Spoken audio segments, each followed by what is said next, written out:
Bonjour. Vous êtes le dessinateur de la série Sacré-Cœur qui est scénarisée par Amélie Sarne et que j'ai interviewé hier sur ce même salon.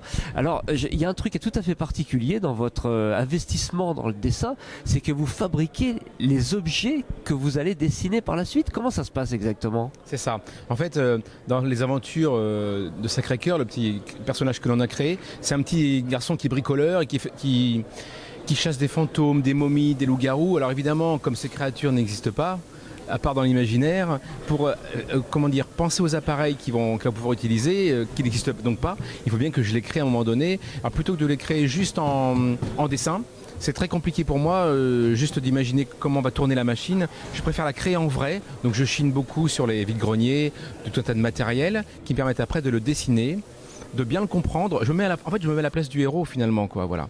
Et puis ça me permet après de montrer à Amélie ce que ça donne et elle peut me valider ou non la machine et on peut en ce moment-là travailler. Vous m'offrez une transition parfaite justement pour parler d'Amélie et de votre travail avec la scénariste. Comment est-ce que vous travaillez? C'est elle qui vous apporte le synopsis complet ou est-ce que vous lui apportez des idées? Comment est-ce que vous travaillez tous les deux? Alors c'est une vraie collaboration tous les deux, ça fonctionne vraiment bien. C'est-à-dire que on se met d'accord tous les deux sur... parce que pour chaque album, on a un lieu précis de Paris, ça se passe toujours à Paris, oui. Et une ou des créatures précises. Donc on se met d'accord au départ sur le lieu et les créatures, voilà. Ensuite, de temps en temps, j'aime bien lui dire, bah voilà, par exemple ici, là, on a un accident de train qui s'est passé en vrai, voilà. Donc j'aime bien lui dire, moi j'aimerais bien arriver à dessiner ce passage-là. Est-ce que tu peux dans ton histoire intégrer telle ou telle chose? Voilà. Et on collabore en ping-pong. Voilà, ça se passe comme ça. Voilà. D'accord. Comment est-ce que vous choisissez les endroits? C'est au départ évidemment, elle vous apporte un scénario, comme vous venez de me le dire, un synopsis. Mais ensuite, vous avez une banque de données, quelque chose, des lieux, des faits divers qui vous passionnent et que vous avez envie d'intégrer dans cette bande dessinée? Alors c'est vrai, c'est ça. C'est-à-dire que moi, je travaille beaucoup. Alors, j'essaie de relier des faits divers qui se sont passés à Paris, parce que notre aventure se passe début 20e siècle. Il n'y a pas de date précise, ce qui fait qu'on peut aller, on va dire, de fin 19e à 1920 à peu près. Donc les faits divers qui ont pu se passer là, enfin des faits divers comme l'accident du train, ou un avion qui est passé sur l'Arc de Triomphe, ou des choses comme ça, ou un avion qui s'est posé sur le toit des Galeries Lafayette. Ouais. C'est des choses, ou l'accident du Titanic même en fait. Voilà. C'est des choses que j'aime bien...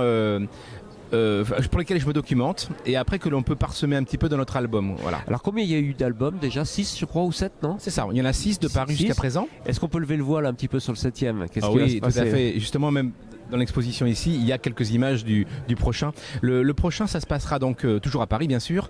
On aura un crocodile, même 2 crocodiles géants dans la scène qui auront été réanimés depuis le Muséum d'histoire naturelle.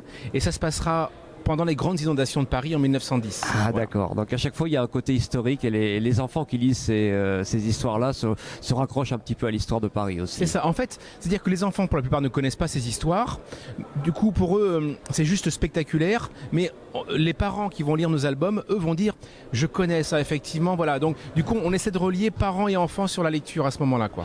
Je vous laisse le soin de rappeler le nom du prochain album justement. Alors le prochain album s'appellera Le Monstre de la Seine. Voilà. C'est noté. Il y a des gens qui s'accumulent devant votre stand, donc je vais vous laisser aller dédicacer. Merci beaucoup. Merci à vous, Laurent. Merci.